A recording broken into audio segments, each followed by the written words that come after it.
समाजवादी नेता और जेडीयू के पूर्व अध्यक्ष शरद यादव का निधन। 75 साल की उम्र में ली अंतिम सांस।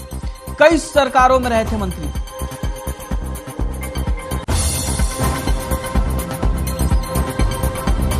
शरद यादव के निधन पर सीएम मनोहर लाल ने जताया शोक। ट्वीट कर व्यक्त की संवेदनाएं।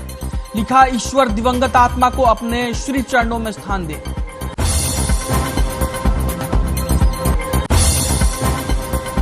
मुख्यमंत्री मनोहर लाल का झज्जर दौरा। झज्जर के प्रतापगढ़ टूरिज्म फार्म हाउस पर पहुंचेंगे सीएम। जिला प्रशासन की तरफ से सभी तैयारियां की गई पूरी।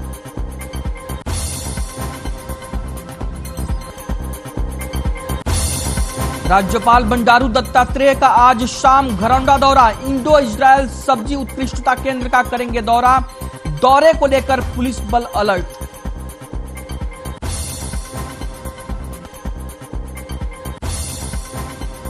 विमानों के परिचालन पर दिल्ली एनसीआर में कोहरे का असर। कोहरे के चलते लेट हुई कई फ्लाइट्स।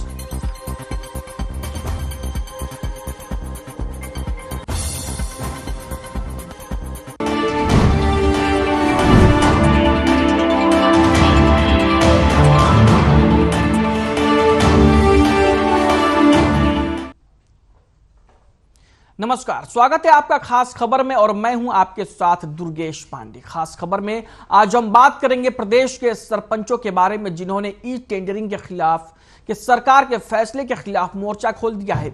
हरियाणा सरकार ने पंचायती राज संस्थाओं के अधिकारों में बढ़ोतरी करने की बात कही थी। 2 लाख रुपए तक विकास कार्यों को बिना टेंडरिंग के कराने के आदेश दिए थे। इसके अलावा भी विकास कार्यों के बजट अनुसार नियम बनाए थे, लेकिन इन विकास कार्यों की तकनीकी स्वीकृति के नाम पर अधिकारियों को इसमें शामिल कर दिया गया है। सरपंचों को इसके लिए तकनीकी स्वीकृति अफसरों से ही लेनी पड़ेगी। सरपंचों का कहना है कि ई टेंडरिंग सरपंचों को बर्दाश्त नहीं है। अधिकारी भ्रष्टाचार में लिप्त हैं, इसलिए भ्रष्टाचार अधिकारी करेंगे, सरपंचों को फंसाया जाएगा। सरपंचों को जब तकनीकी अनुमति अफसरों से ही लेनी होगी तो ग्राम पंचायतों की स्वतंत्रता कहां है। ग्राम पंचायतों को 30 लाख रुपए तक के कार्य बिना ई टेंडरिंग कराने का अधिकार दिया जाना चाहिए। पहले सरपंचों को 20 लाख का कार्य बिना टेंडरिंग कराने का अधिकार था, उसे अब 30 लाख रुपए तक किया जाए।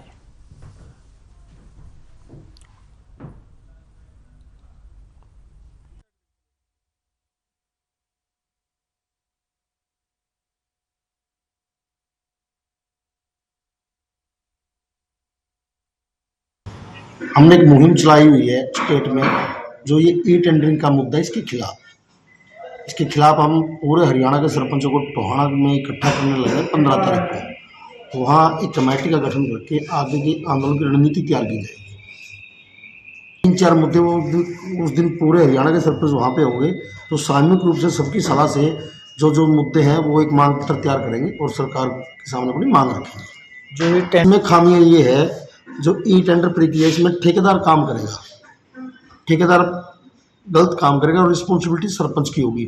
जिससे काम ठेकेदार करेगा वो तो गांव का नहीं है, सरपंच तो गांव का आदमी होता है। गांव में कोई भी गलत काम नहीं होने देगा आपके, वो काम करेगा, चले जाएगा और सारी 5 साल गाली सरपंच खाएगा।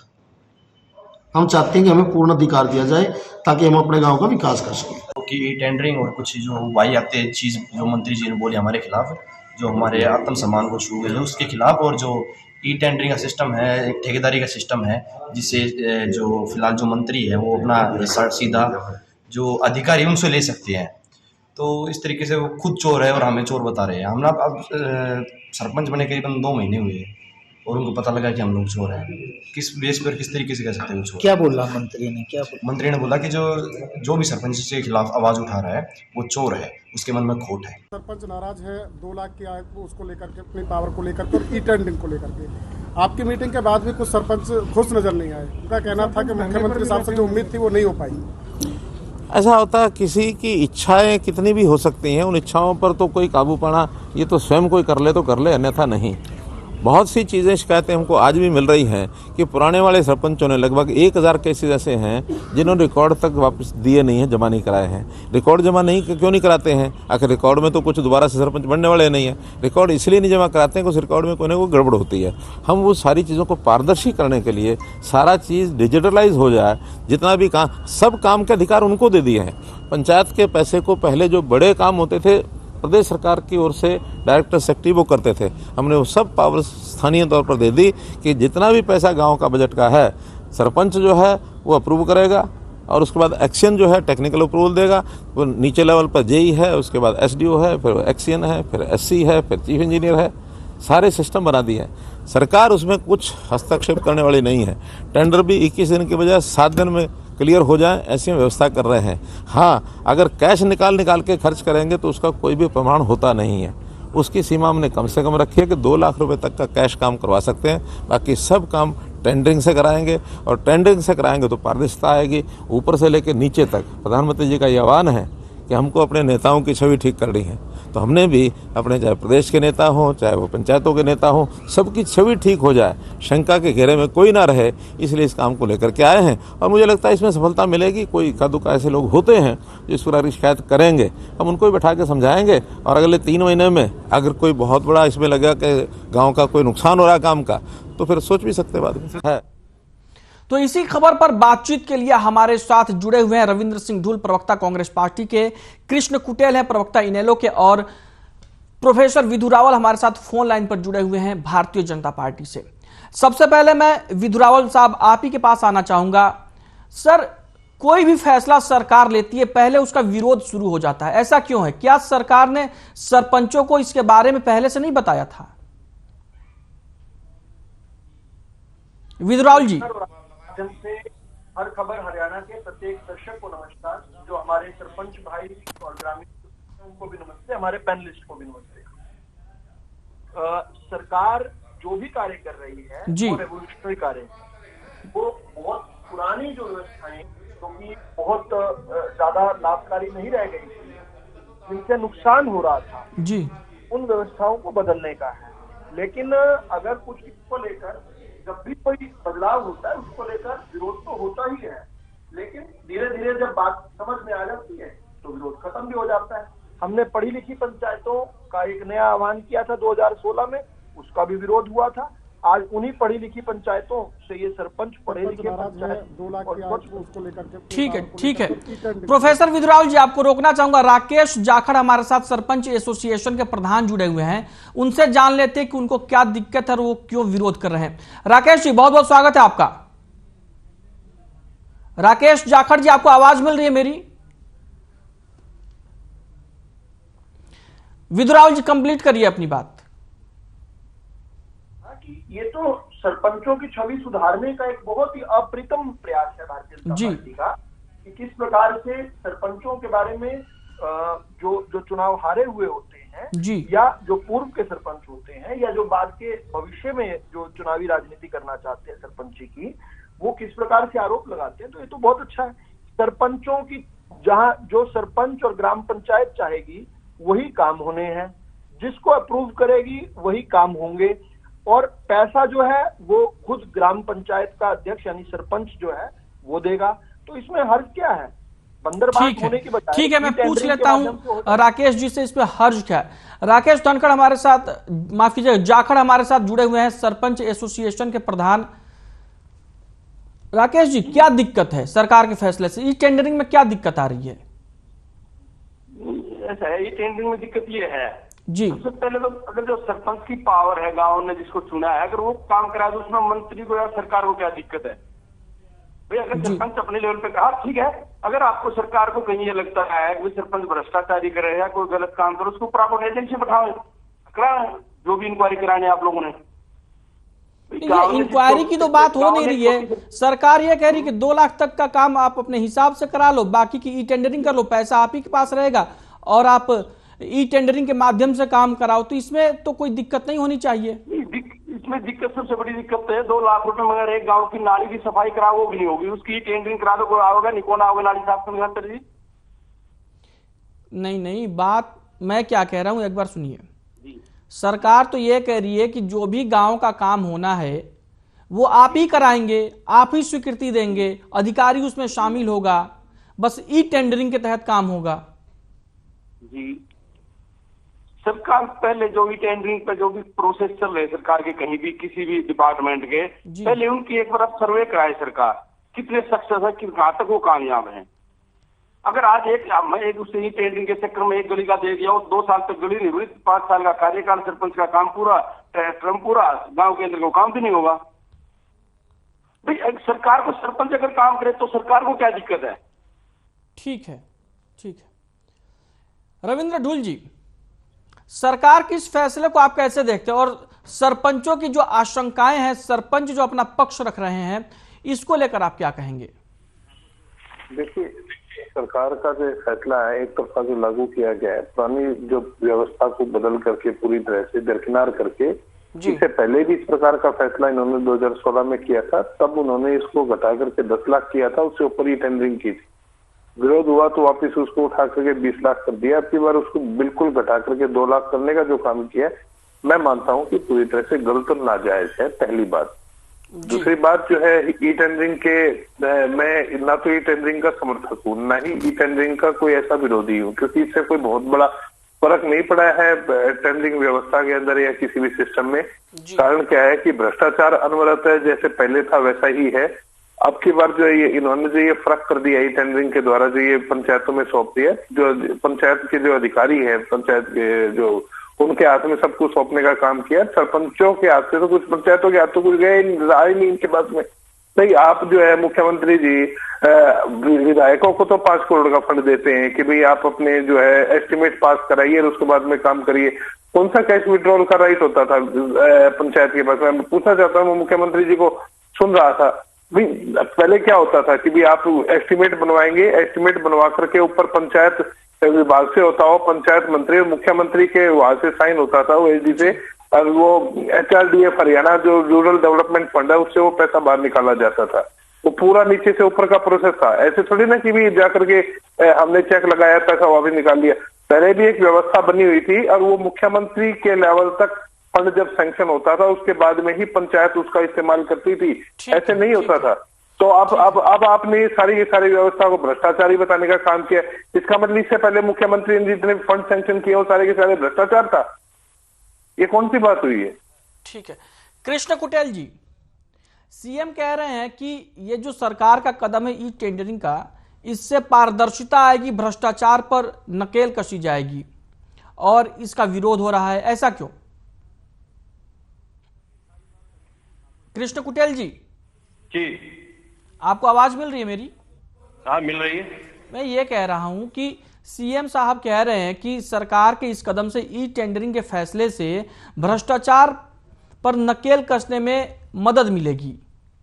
सरकार ये भी कह रही है कि सरपंच ही स्वीकृति देंगे, सरपंच अपने हिसाब से काम कराएंगे। सरकार कह रही है कि हमने पंचायतों के अधिकार बढ़ा दिए हैं, तो फिर क्या दिक्कत है?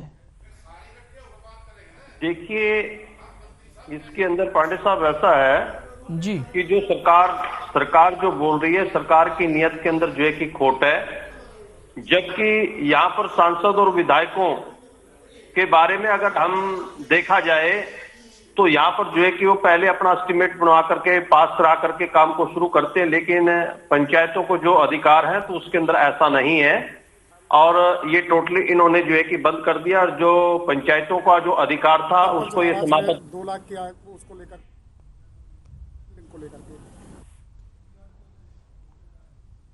ठीक है। प्रोफेसर विधुरावल साहब, प्रोफेसर विधुरावल जी, आवाज मिल रही है आपको? आ रही है? मेरी आवाज आ रही है आपको? सरपंच जो है, मैं ये कह रहा हूं कि सरकार कह रही है कि इससे पारदर्शिता आएगी, लेकिन विरोधी कह रहे हैं कि इससे कुछ नहीं होना, ये तो सरपंचों के खिलाफ साजिश है। ऐसा क्यों? क्यों नहीं सरपंचों को विश्वास में लिया जा रहा है और उनको पूरा मामला समझाया जाता? ज्यादा सरपंच भी नहीं होंगे गांव के, कुछ ही लोग होते हैं। दुर्गेश जी, 6,500 के करीब हरियाणा के अंदर ग्राम पंचायतें हैं, इतने ही सरपंच हैं जी। इसके अलावा आपका ये कहना कि सरपंचों सरपंच कह रहे हैं कि कोई फर्क नहीं पड़ेगा। जब फर्क नहीं पड़ेगा तो विरोध किस बात का? नहीं, सरपंच की बात नहीं कह रहा हूं मैं, ये कह रहा हूं कि आपकी विरोधी जो पार्टियां हैं उनके प्रवक्ता कह रहे हैं कि इससे जो टेंडरिंग में कोई ज्यादा फर्क नहीं आ रहा है। टेंडरिंग से अभी रविंद्र सिंह ढूल जी ने कही थी ये बात कि भ्रष्टाचार तो जस का तस है। दुर्गेश जी, ये तो रटी रटाई बात, हर जगह एक ही टेम्पलेट फिट कर देते हैं। फर्क क्यों नहीं आ रहा? फर्क तो भयंकर आ रहा है। फिर उल्टा जिनका काम अप्रूवल से पहले से होता रहा है उनका भी इन्होंने उदाहरण उल्टा कोट कर दिया। ये बता रहे हैं कि किस प्रकार से एमएलए और एमपी के फंड जो होता है, इन्होंने बताया, खुद ही बताया कि एमएलए और एमपी जो है 2 लाख की आय को उसको लेकर के। ये मेरे साथ आवाज आ रही है जी, किसी की कोई बोल रहा है क्या बीच में? जी, वो कह रहे हैं कि 2 लाख तक का जो कैप लगाया गया है इसको लेके क्या कहना है, उस पर सवाल कर रहे हैं। सरपंच जो है जी सरपंच हैं, सरपंच एसोसिएशन के प्रधान हैं हमारे साथ राकेश जाखड़ जी, उनकी आवाज थी ये। वो कह रहे हैं कि 2 लाख रुपए का जो कैप है तो और उसके बाद जो आप दे रहे हैं राशि काम कराने के लिए, लेकिन उसमें जो तकनीकी स्वीकृति है वो तो अधिकारी देंगे, तो फिर इसमें पंचायतों के अधिकार की बात कहां से आ गई? पंचायतों का अधिकार बढ़ कहां रहा है जब इसमें अधिकारी शामिल हो गए? तो देखिए, आपको मेरी बात पूरी संपूर्णता में सुननी पड़ेगी, तभी बात ध्यान में आएगी। पहली बात तो ये है कि ये जो बात की जा रही है, जिस संदर्भ में बात की जा रही है, उस संदर्भ को समझिए जी। 2-3 जो डाउट यहाँ पर कृत्रिम डाउट खड़े किए जा रहे हैं, दिखाए जा रहे हैं, वो पहला तो ये कि टेंडरिंग से किसी प्रकार से फर्क नहीं पड़ता। पहला सवाल तो ये था, फर्क क्यों नहीं पड़ता?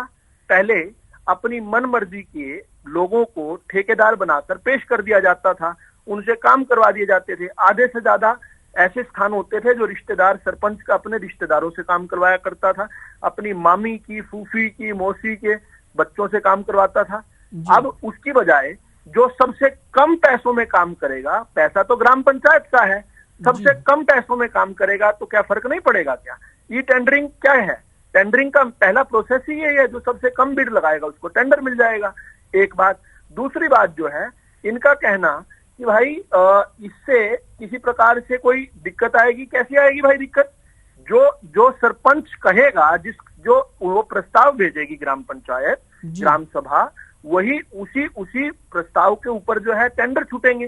टेंडर लगने के बाद भी काम की गुणवत्ता की जांच करने के लिए 3 मेंबरी कमेटी है, उसका काम ठीक हुआ है नहीं हुआ, उस मेंबरी कमेटी का अध्यक्ष भी सरपंच खुद है, और साथ में उसमें एक्सियन है जो कि टेक्निकल पहलू देखेगा। अब सरपंच जो है एक सिविल इंजीनियर के बराबर तो नहीं खड़े हो सकते ना टेक्निकल पहलू देखने के लिए, और सिविल इंजीनियर जो एक्सियन है उनको हमने या सिविल है, सरपंचों का यह भी कहना है कि अगर कुछ गड़बड़ी होगी तो अधिकारी निकल जाएंगे और वो फंस जाएंगे मामले में। वो उल्टा अब से पहले जब अपनी मनमर्जी से अपना काम करवाना या नहीं करवाना, पैसों में दिखा देना, उसमें तो सरपंचों के फंसने की गुंजाइश थी। यहाँ तो हर चीज जो है पारदर्शी हो गई, और साथ में समितियों के माध्यम से हो गई। समितियों के माध्यम से होगी तो पूरी समिति उसके लिए अकाउंटेबल होगी, और अंत में लास्ट में जब पैसा रिलीज होगा तो पैसा किसके सिग्नेचर से रिलीज होगा? उस सरपंच के पैसे से होगा। अगर उसको ये लगेगा कि ये काम ठीक नहीं हुआ है तो पैसा रिलीज नहीं होगा, सीधी बात। उल्टा पहले लंबे समय तक जो है ये लटकता रहता था। और दुर्गेश जी, एक बात और मुझे कहने दीजिए, इन्होंने अभी ऋषि जाखड़ ने कहा कि 2 लाख रुपए में तो गांव की नाली भी साफ नहीं होती, तो ये इसी कारण से तो ये टेंडरिंग करनी पड़ी कि 2-2 लाख रुपए में आप नाली भी साफ नहीं करवा पा रहे थे। अब देखिएगा 2 लाख में कितने काम हो जाएंगे, क्योंकि 2 लाख रुपए में नाली भी साफ नहीं होती, ऐसा मेरे भाई ऋषि जाखड़ जी ने कहा। इनके गांव की नालियां 2-2 लाख में नहीं साफ हो रही थी, लेकिन अब देखना ई टेंडरिंग होगी तो 2 लाख में इनके पड़ोस के गांव की भी नालियां साफ हो जाएंगी। क्यों? राकेश जाखड़ से फिर से सवाल ले लेते हैं। राकेश जी, विदुरावल जी ने तफसील से समझा दिया क्या है मामला। आपके ही सिग्नेचर से पैसा पास होगा, अगर काम में कोई गड़बड़ी है तो आप सिग्नेचर मत कीजिएगा और ठेकेदार का पैसा नहीं जाएगा। ये तो आपको ही सशक्त कर रही है सरकार, ताकत तो आपके हाथ में आ गई। भाई साहब ने एक बात रखी है कि जैसे ई टेंडरिंग जो होगी उसके अंदर जो सबसे लो रेट जो भी डालेगा उसको काम दिया जाएगा। सपोज करो 20 लाख रुपए का काम है और लो रेट वाले ने डाल दिया 15 लाख रुपए, तो उसमें गुणवत्ता कहां से आ जाएगी? तो वो अपना सोच समझ के ही डालेगा ना। अगर 15 लाख में काम नहीं हो सकता है तो नहीं डालेगा 15 लाख। अभी तो अभी यही तो कह रहे हैं कि लो रेट वाले को दिया जाएगा। लो रेट वालों किसी ने डाल दिया 14 लाख रुपए, वो गुणवत्ता सही कहां से आ जाएगी? 20 लाख का काम अगर 14 लाख में कोई आदमी लेगा ही ट्रेनिंग में, कैसे कर देगा उसको? ये सब इनकी सरकार के मंत्री की मिली भगत है और सरपंचों की जो पावर को खत्म करने के ऊपर जो छोटी सरकार है गाँव की चुनी, उसको खत्म करना चाहते हैं। कोई टारगेट नहीं इन लोगों का। ठीक है। रविंद्र सिंह ढूल जी, आपको भी क्या ऐसे ही लगता है कि सरकार सरपंचों को या पंचायतों को सशक्त करने के बहाने उनको कमजोर कर रही है, उनको खत्म करने की कोशिश कर रही है? निश्चित तौर पर ऐसा ही लगता है, क्योंकि इनके पास में और तो कुछ होता ही नहीं था। सरपंचों के पास में, ग्राम पंचायतों के पास में ग्रामीण विकास के नाम पे ये थोड़ा बहुत अपना फंड का इस्तेमाल करके, जो इनके पास में डिस्क्रिशनरी फंड भी नहीं होता बेसिकली। ये सबसे ज्यादा जो सरकार के द्वारा झूठ फैलाया जा रहा है वो ये है कि इनके पास में 20 लाख रुपए तक का फंड होता था। इनके पास कोई फंड नहीं होता था, केवल एस्टिमेट लेकर के और उनको बीडीपीओ लेवल से नीचे से ऊपर फाइल को मूवमेंट करा के मुख्यमंत्री लेवल से उसे सैंक्शन किया जाता है एस्टिमेट से, उसके बाद ही काम एग्जीक्यूट होते थे। पूरा लंबा एक सीढ़ी थी। ऐसा नहीं है कि आप जाकर के गाँव में से जाकर के अपना बैंक से जाकर के उसको पंचायत के फंड को निकाल लेंगे। तो जब इतनी ज्यादा एक मजबूत व्यवस्था पहले से थी, उसमें 20 लाख रुपए तक का इसलिए रहता था डिस्क्रिशनरी कि भी अपने हिसाब से जो है ना पंचायतों को ठीक लगता था। आसपास के जो सिस्टम को समझने वाले जो भी लोग थे, या चाहे आपके गांव के जो मजदूर हैं, जो मनरेगा के अंदर जिनसे मजदूरी करानी है, चाहे कोई भी हो, उन लोगों को लगा करके छोटे मोटे काम पंचायतों में चलते रहते थे। अभी इन सभी के सभी कामों को इन्होंने जबरदस्ती करके ई टेंडरिंग के अंदर फंसाने का काम किया है, जिससे होना कुछ नहीं है। होगा केवल ये मात्र कि पहली बात तो ना तो मजदूर गांव के जो लोग थे जिनको मजदूरी मिलती थी मनरेगा में, उनको को मजदूरी मिलने वाली, ये बात तो बिल्कुल तय मानी है। मनरेगा का जो मुद्दा उठाया आपने, ये बहुत अच्छा मुद्दा है जी। तो कृष्ण कुटेल जी, बहुत महत्वपूर्ण चीज है ये। पूरा जो ग्रामीण क्षेत्र में जो व्यवस्था होती थी, पूरी व्यवस्था को हिलाने का काम किया इन्होंने। जी ठीक है। कृष्ण कुटेल जी, सरकार का कहना है कि फाइलें जो पहले घूमती रहती थी उसमें ज्यादा समय लगता था, उसके लिए समय भी निर्धारित कर दिया गया है कि इतने समय में फाइलों को मंजूरी दे देगी। अब सीएम तक मामला ही नहीं जाएगा, किसी मंत्री तक मामला ही नहीं जाएगा, तो जो टेंडर का काम है वो जल्दी होगा और काम जल्दी से हो सकेगा, ये कहना है सरकार का। देखिए दुर्गेश जी, इसके अंदर जो सरकार की जो मंशा है, जो पंचायती राज है, तो उसके जो भी अधिकार है उसको खत्म करने की मंशा इस सरकार की है। और ये उसको जो है कि खत्म करने पे जो है कि वो तुली हुई है। और जिस प्रकार से इन्होंने 2 साल तक जो है कि पंचायती चुनाव नहीं करवाया, तो उसके अंदर अधिकारियों ने जो है कि पूरे हरियाणा प्रदेश को जो है कि वो लूटने का काम किया है। और बहुत से अधिकारी जो है कि वो सस्पेंड भी हुए हैं। और जो है कि जो ई टेंडरिंग का मामला है, और ई टेंडरिंग के जरिए जो है कि सरकार कहती है कि इस प्रकार से जो है कि काम होंगे, तो यहाँ पर जो मनरेगा के द्वारा जो गाँव के अंदर जो कार्य होते थे, छोटे मोटे कार्य जो है कि मनरेगा के द्वारा जो है कि करा लिए जाते थे, तो लेकिन ये नकेल कसने का काम जो है कि भारतीय जनता पार्टी की सरकार जो है कि इस हरियाणा प्रदेश के अंदर जो है कि कर रही है। और दूसरी बात जो देखने को जो मिली है इस चुनाव के अंदर जो है कि टोटली जो गांव के अंदर जो भी सरपंच वगैरह बने हैं और पंचायतें जो भी बनी हैं, वो सरकार के विरोधी पंचायतें हैं। और ये जो है कि उनको तंग करने का काम कर रही है, ताकि जो है कि ये लोग तंग होकर के जो है कि हमारी लाइन में खड़े होकर के जो है कि और जो है कि हम लोगों के साथ मिलकर के जो है कि ये काम को करें। और आने वाले समय 2024 के चुनाव को जो है कि मद्देनजर देख रहे हैं। तो आज पूरा हरियाणा प्रदेश जो है, चाहे वो सरपंचों को ले, चाहे पंचों को ले, ब्लॉक समिति सदस्यों को ले, जिला परिषद सदस्यों को ले, चाहे वो आंगनबाड़ी वर्करों को ले, आप चाहे कर्मचारियों को ले, चाहे व्यापारी वर्ग को ले, मजदूर को ले, युवा को ले, लेकिन आज सभी के सब जो है कि वो परेशान है। और जो सत्ता के अंदर जो लोग बैठे हैं, जवाब ले लेते हैं प्रोफेसर विधुरावल से। प्रोफेसर विधुरावल जी, आपने सभी की बातें सुनी, इसके साथ मनरेगा का क्या होगा सर? विधुरावल साहब,